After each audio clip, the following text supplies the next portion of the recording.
Hello. हाँ जी। हाँ, मैं दुकान से आ रहा था, कुछ सामान लेके आने हैं। हाँ, आम लेके आने थे, एक भी नहीं पड़ा। क्यों, तो डॉक्टर ने मना नहीं कर तेरे को? अरे ज्यादा नहीं खाती, एक आधा खाऊंगी, ले आना ना प्लीज। नहीं नहीं नहीं, डॉक्टर ने तेरे को साफ मना किया तेरे को। नहीं, आप ले आना, मेरे को नहीं पता। मैं नहीं।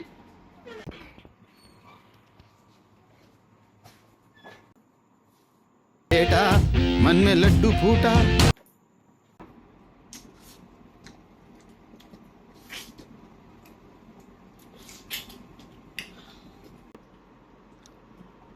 कैसी जीभ लपाई।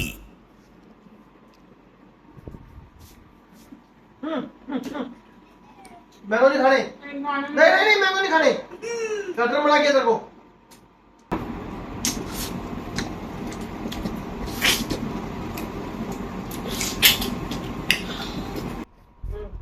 कोई आवाज नहीं आ रहा आपको अजीब सी बाहर से?